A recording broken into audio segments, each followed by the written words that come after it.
এই শব্দটো শুনিছেনে বন্ধুসকল? মোৰ ঘৰৰ ওচৰতে ৰাজমিস্ত্ৰী দুজন ডাঙৰ এটা শিল ভাঙি সৰু শিলত বা শিলগুটিত কনভাৰ্ট কৰি আছে। আশা কৰোঁ সিহঁতে এইটো আল্টিমেটলি ছাকচেছ হ'বই। আৰু তো ৰিপিটেড হেমাৰিং যিটো কোৱা যায়, বাৰ বাৰ মাৰৰ দ্বাৰা সিহঁতে আল্টিমেটলি নিজৰ যিটো লক্ষ্য যিটো আছে, গ'ল আছে, সেইটো এচিভ কৰিব, তাত কোনো সন্দেহ নাই। ইৰিটেটিং কৰে, অলপমান মাথাত লাগি থাকে ঠক ঠক। তথাপি মই যেতিয়া অলপমান চিন্তা কৰিলোঁ, এইটোৱে আমাক এটা শিক্ষাও দি গৈ আছে। পৰঞ্চ আপোনালোকেও এটা শিক্ষা এটা পাব যে চেষ্টা প্ৰয়াস যদি কৰা যায়, ছাকচেছটো সদায় আহিবই আহিব। এতিয়া এইটোৰ লগত ডায়েবেটিক ভৰিৰ এটা সমস্যা আছে, যিটো আমি ডায়েবেটিক ভৰি চেপ্টিক বুলি কওঁ, যিটো ভৰি গেলি যায়, পচি যায়, গোন্ধ ওলাই যায়, হাড়া চাৰা ইনভলভ হৈ যায়। তাতো যেতিয়া আমি এণ্টিবায়'টিকৰ জৰিয়তে তাক ভাল কৰিব যদি বিচাৰোঁ, পেচেণ্টে বিচাৰে, কেতিয়াবা ডাক্তৰেও বিচাৰে, যিমান দামী এণ্টিবায়'টিক, যিমান ষ্ট্ৰং এণ্টিবায়'টিক যিমান দিন দিয়া যায়, সিমানে বেছি ছাকচেছ হোৱাৰ এটা আশা ৰখা যায়। সেইটো এটা মোটামুটি মই যদি কওঁ সম্পূৰ্ণৰূপে এটা মিথ্যা ধাৰণা।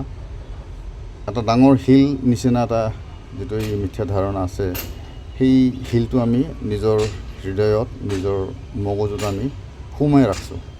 এইটো ভাঙি পেলোৱাটো বিৰাট জৰুৰী, কিন্তু বহুত দিগদাৰীও আছে।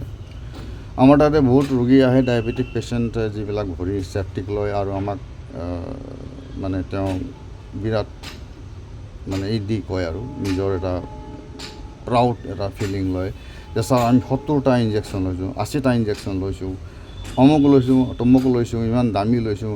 আপুনি এটা কাম কৰক, যে আমি যেতিয়া কওঁ যে তোমাৰতো এইটো অৱস্থা বেয়া, অপাৰেশ্যন লাগিব, ইনফেকশ্যনটো গুচাব লাগিব, তেতিয়া সিহঁতে ৰিকুৱেষ্ট কৰে, নাই ছাৰ নাই, আপুনি আৰু ইয়াতকৈ বেছি ষ্ট্ৰং তাগৰা এণ্টিবায়'টিক দিয়ক, দামী এণ্টিবায়'টিক দিয়ক, আৰু এসপ্তাহ আমি চাওঁ।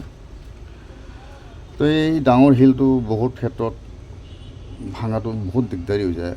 ইমান বছৰ এই লাইনত থকা স্বত্তেও আজিও আমি পাওঁ যে এইবিলাক ইমান সহজতে ভাঙাটো সম্ভৱ নহয়।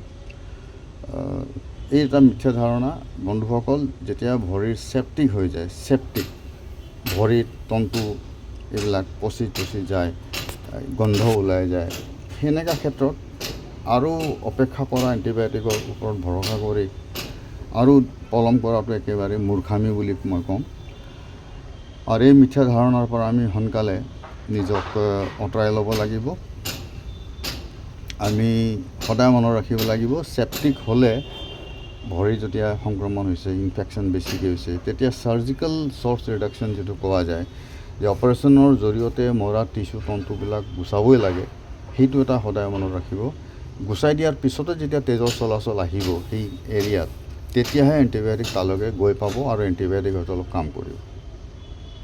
তো আহক বন্ধুসকল, এই ৰাজমিস্ত্ৰীৰ নিচিনা আমিও চবে আগবাঢ়োঁ, সেই ট্ৰিকটো লওঁ যে ডাঙৰ শিল একবাৰতে ভাঙাটো সম্ভৱ নহ'ব।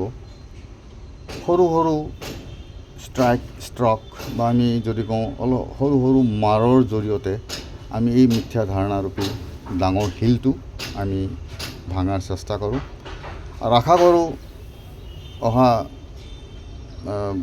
ভৱিষ্যতে এই বস্তুটো আমি আমাৰ মনৰ পৰা আমি বা আমাৰ মগজুৰ পৰা আমি এই মিথ্যা ধাৰণাটো আঁতৰাই দিব পাৰিম।